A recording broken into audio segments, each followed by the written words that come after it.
আজি মোৰ ওপৰত কিবা কৈছে, মই সৎপথত আছো কাৰণে মই কৈছো যে মই 9 তাৰিখে কেছ দিম। তাৰমানে মই নিজে কনভিন্স যে মোৰ একো ভুল দোষ মই কৰা নাই। কিন্তু আজি 5 মাহ আগষ্টৰ পৰা গৌৰৱ গগৈক মই ষ্ট্ৰেইট কৈ আছো যে এওঁ পাকিস্তানৰ কেছ কিয় দিয়া নাই মোৰ ওপৰত। তাৰমানে তেওঁ কোৰ্টত গলেই আৰু ফচিব বুলি জানে, নহলেতো এজন সাধাৰণ মানুহৰ ল'ৰাটো নহয়, তৰুণ গগৈৰ সন্তান।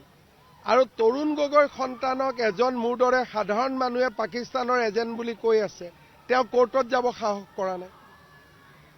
কিয় কৰা নাই?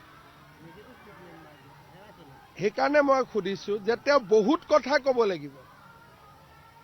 কোভিডৰ লগত লিংক কৰিলে, সেইটোও ওলাব 8 তাৰিখে। গতিকে তেওঁ বহুত প্ৰশ্নৰ উত্তৰ দিব লাগিব। আৰু তাৰ পিছত তেওঁ MP হৈ থাকে নে নাথাকে, ডেপুটি লিডাৰ হৈ থাকে নাথাকে, এইটো তেওঁৰ মানসিকতাৰ ওপৰত।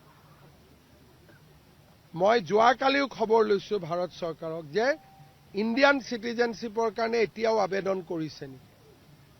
আজিৰ দিনটোতো আবেদন কৰা নাই। তাৰমানে ভাৰতীয় আৰু অসমীয়া মানুহক মই বুঢ়া আঙুলি দেখুৱাই মই চলিম। মোৰ ল'ৰা ছোৱালী বিদেশী, কিন্তু অসমীয়াই মোক ভোট দিবই লাগিব। অন্ততঃ জনাৰ পিছততো চাওক, মানুহৰ ভুল হয় যে মই কিবা এটা ভাবি কৰিছিলো, এতিয়া মই অসমৰ মুখ্যমন্ত্ৰী হ'ব খোজো, গতিকে নৈতিকতাৰ খাতিৰত মোৰ পৰিয়ালটো ভাৰতীয় হ'ল। যেতিয়া ৰাজীৱ গান্ধীয়ে সোনিয়া গান্ধীক বিয়া কৰাইছিলে, সোনিয়া গান্ধী প্ৰথমটো বিদেশীয়ে আছিলে, কিন্তু তাৰ পিছত তেওঁ ভাৰতীয় নাগৰিকত্ব হ'ল। কোনদিনা হ'ল? যেতিয়া ৰাজীৱ গান্ধী ৰাজনীতিত সোমালে। ৰাজনীতিত সোমোৱাৰ আগলৈকে ৰাজীৱ গান্ধী এজন প্ৰাইভেট চিটিজেন আছিল, ৰাজনীতিৰ পৰা দূৰত আছিল। সেইকাৰণে সোনিয়া গান্ধীৰ নাগৰিকত্ব সলনি হোৱা নাছিল। কিন্তু যিদিনাখনে ৰাজীৱ গান্ধী MP হ'ল, তেওঁ প্ৰথম সোনিয়া গান্ধীৰ নাগৰিকত্বটো সলনি কৰিলে। এতিয়া তেওঁ কংগ্ৰেছৰ নেতা, আৰু সোনিয়া গান্ধীৰ আদৰ্শ, মোৰ আদৰ্শ অনুসৰণ কৰিব নালাগে, সোনিয়া গান্ধীৰ আদৰ্শটো অনুসৰণ কৰিব লাগে নে নালাগে? ইচ্ছা কৰিলে সোনিয়া গান্ধীও বিদেশী হৈ থাকিব পাৰিলেহেঁতেন, ৰাহুল আৰু প্ৰিয়ংকাকো বিদেশী কৰিব পাৰিলেহেঁতেন। তেওঁৰো ল'ৰা ছোৱালী দুটা, একজেক্ট এইটো মিলি যায়। গৌৰৱ গগৈৰো ল'ৰা ছোৱালী দুটা, ৰাজীৱ গান্ধীৰ ল'ৰা ছোৱালীও দুটা। ৰাজীৱ গান্ধীয়ে যদি সোনিয়া গান্ধীক ভাৰতীয় কৰিলে, প্ৰিয়ংকা বা ৰাহুল গান্ধীক ভাৰতীয় কৰি ৰাখিলে, এখেতে আকৌ ভাৰতীয় হৈ থকাজনক গৈ ব্ৰিটিছ কৰি দিলে। যিজন ভাৰতীয় ছোৱালী আৰু ঘৈণীয়েকটো নাছিলেই, বেচেৰা ল'ৰাটো ভাৰতীয় আছিল, তাকো গৈ পেলাই বদলাই দিলে। এতিয়াতো মই গৌৰৱ গগৈক এক কদম আগত গৈ সুধিম যে ইহঁতৰ ধৰ্মবিলাকো কৈ দিয়কচোন। গৌৰৱ গগৈৰ পৰিবাৰৰ পাকিস্তানতো বেংক একাউণ্ট আছে, আৰু সেই কথাটো তেওঁ নিজে অসম পুলিচকে কৈছে। মই ইমানটোৱে ক'লো যে গৌৰৱ গগৈৰ পৰিবাৰে নিজেই কৈছে যে মই পাকিস্তানৰ দৰমহা পাইছিলো, পাকিস্তানৰ বেংক একাউণ্টতে ৰাখিছিলো, আৰু বেংক একাউণ্টটো বন্ধ কৰি দিয়া বুলিও আমাক কোৱা নাই। গতিকে এইটো এটা ক্লিয়াৰ ফেক্ট যে তেওঁলোকৰ টকা বিদেশী দি আহে, বিদেশতে থাকে, আৰু এইটো এটা বহুত ডাঙৰ ষড়যন্ত্ৰ। 8 তাৰিখে মই কমেই ফ্লপ শ্ব'। যদি পাকিস্তানৰ লগত নিজৰ 2টা ল'ৰা ছোৱালী বিদেশী আৰু তেওঁ হ'ব অসমৰ মুখ্যমন্ত্ৰী, সেইটো ফ্লপ শ্ব' বুলি কয় নেকি? তেওঁৰ পৰিবাৰ বিয়া হোৱাৰ পিছতো যদি সোনিয়া গান্ধী ভাৰতীয় নাগৰিক হ'ব পাৰে, গৌৰৱ গগৈৰ পত্নী কিয় হ'ব নোৱাৰে? তাৰ মানে এজন পৰিবাৰত 4জন সদস্য থাকিব, পুলিচৰ মানুহে আহি মুখ্যমন্ত্ৰীজনক চিক্ৰেট কথা কেনেকে ক'ব? বাকী 3জনটো বিদেশী নাগৰিক। আৰু মই কোৱাৰ আগতে তেওঁ নিজে এফিডেভিটত ক'ব লাগিছিল নে নাই যে মোৰ 3টাই বিদেশী বুলি? যোৰহাটত ইলেকশ্যন খেলাৰ আগতে যোৰহাটৰ মানুহক ক'ব লাগিছিল নে নাই? আৰু মই যদি এক কদম আগত গৈ সুধো ধৰ্মবিলাক কি, সেইটো কওক। মই 8 তাৰিখে ময়ে ক'ম, কিন্তু মই তেওঁক কৈছো যে মই কোৱাৰ আগতে তেওঁ কৈ দিয়কচোন পৰিয়ালৰ ধৰ্মবিলাক কি। নাই এতিয়া চাওক জবাব দিয়া নিদিয়াটো নিজৰ নিজৰ মানসিকতাৰ ওপৰত কথা আজি মোৰ ওপৰত কিবা কৈছে মই সৎপথত আছো কাৰণে মই কৈছো যে মই 9 তাৰিখে কেছ দিম তাৰমানে মই নিজে কনভিন্স যে মোৰ একো ভুল দোষ মই কৰা নাই কিন্তু আজি 5 মাহ আগষ্টৰ পৰা গৌৰৱ গগৈক মই ষ্ট্ৰেইট কৈ আছো যে এওঁ পাকিস্তানৰ কেছ কিয় দিয়া নাই মোৰ ওপৰত তাৰমানে তেওঁ কোৰ্টত গলেই আৰু ফচিব বুলি জানে নহলেতো এজন সাধাৰণ মানুহৰ ল'ৰাটো নহয় তৰুণ গগৈৰ সন্তান আৰু তৰুণ গগৈৰ সন্তানক এজন মোৰ দৰে সাধাৰণ মানুহে পাকিস্তানৰ এজেণ্ট বুলি কৈ আছে তেওঁ কোৰ্টত যাব সাহস কৰা নাই কিয় কৰা নাই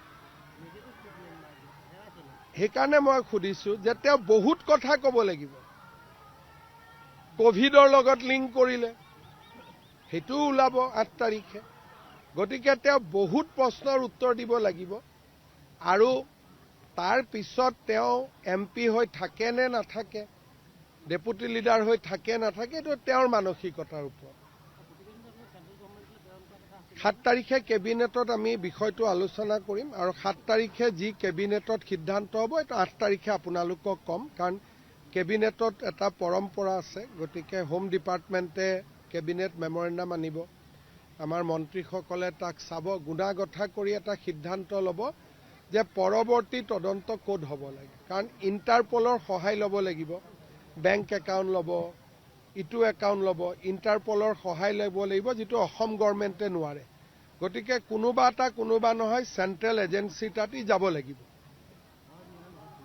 মানে চেণ্ট্ৰেল এজেন্সি যাৰ এনেকুৱা ইণ্টাৰনেশ্যনেল কোঅপাৰেশ্যন আছে অসম পুলিচেতো ইমান দূৰত যাব নোৱাৰে তথাপিতো অসম পুলিচে বহুত ভাল তদন্ত কৰিছে আৰু যথেষ্ট কথা আমি ভাবিব নোৱাৰা তেখেতৰ গোটেই এইবিলাক কোনে ভাবিছিল যেতিয়া গৌৰৱ গগৈয়ে লোকসভাত ইলেকশ্যন খেলিছিল কোনোবাই মনত ভাবিছিল নেকি যে তেওঁৰ ঘৈণীয়েক ব্ৰিটিছ বুলি কোনোবাই ভাবিছিল নেকি যে ল'ৰা ছোৱালী দুইটাই ইংৰাজ বুলি কোনেওতো ভাবা নাছিল গতিকে নভবা কথাবোৰ দেখি মই নিজেও আচৰিত আৰু এই কথাবিলাক জনাৰ পিছত আজি 5 মাহ হৈ গ'ল যে ঠিক আছে মই ভুলতে কৰিছিলো এতিয়াতো ভাৰতীয় কৰি লওক মই যোৱাকালিও খবৰ লৈছো ভাৰত চৰকাৰক যে ইণ্ডিয়ান চিটিজেনশ্বিপৰ কাৰণে এতিয়াও আবেদন কৰিছে নেকি আজিৰ দিনটোতো আবেদন কৰা নাই তাৰমানে ভাৰতীয় আৰু অসমীয়া মানুহক মই বুঢ়া আঙুলি দেখুৱাই মই চলি মোৰ ল'ৰা ছোৱালী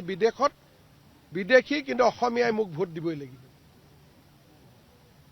অন্তত জনাৰ পিছততো চাওক মানুহৰ ভুল হয় যে মই কিবা এটা ভাবি কৰিছিলো এতিয়া মই অসমৰ মুখ্যমন্ত্ৰী হ'ব খোজো গতিকে নৈতিকতাৰ খাতিৰত মোৰ পৰিয়ালটো ভাৰতীয় হ'ল যেতিয়া ৰাজীৱ গান্ধীয়ে সোনিয়া গান্ধীক বিয়া কৰাইছিলে সোনিয়া গান্ধী প্ৰথমটো বিদেশীয়ে আছিলে কিন্তু তাৰ পিছত তেওঁ ভাৰতীয় নাগৰিকত্ব হ'ল কোনদিনা হ'ল যেতিয়া ৰাজীৱ গান্ধী ৰাজনীতিত সোমালে ৰাজনীতিত সোমোৱাৰ আগলৈকে ৰাজীৱ গান্ধী এজন প্ৰাইভেট চিটিজেন আছিল ৰাজনীতিৰ পৰা দূৰত আছিল সেইকাৰণে সোনিয়া গান্ধীৰ নাগৰিকত্ব সলনি হোৱা নাছিল কিন্তু যিদিনাখনে ৰাজীৱ গান্ধী এমপি হ'ল তেওঁ প্ৰথম সোনিয়া গান্ধীৰ নাগৰিকত্বটো সলনি কৰিলে এতিয়া তেওঁ কংগ্ৰেছৰ নেতা আৰু সোনিয়া গান্ধীৰ আদৰ্শ মোৰ আদৰ্শ অনুসৰণ কৰিব নালাগে সোনিয়া গান্ধীৰ আদৰ্শটো অনুসৰণ কৰিব লাগে নে নালাগে ইচ্ছা কৰিলে সোনিয়া গান্ধীও বিদেশী হৈ থাকিব পাৰিলেহেঁতেন ৰাহুল আৰু প্ৰিয়ংকাকো বিদেশী কৰিব পাৰিলেহেঁতেন তেওঁৰো ল'ৰা ছোৱালী দুটা একজেক্ট এইটো মিলি যায় গৌৰৱ গগৈৰো ল'ৰা ছোৱালী দুটা ৰাজীৱ গান্ধীৰ ল'ৰা ছোৱালীও দুটা ৰাজীৱ গান্ধীয়ে যদি সোনিয়া গান্ধীক ভাৰতীয় কৰিলে প্ৰিয়ংকা বা ৰাহুল গান্ধীক ভাৰতীয় কৰি ৰাখিলে এখেতে আকৌ ভাৰতীয় হৈ থকা জনক গৈ ব্ৰিটিছ কৰি দিলে যিজন ভাৰতীয় ছোৱালী আৰু ঘৈণীয়েকটো নাছিলেই বেচেৰা ল'ৰাটো ভাৰতীয় আছিল তাকো গৈ পেলাই বদলাই দিলে এতিয়াতো মই গৌৰৱ গগৈক এক কদম আগত গৈ সুধিম যে ইহঁতৰ ধৰ্মবিলাকো কৈ দিয়কচোন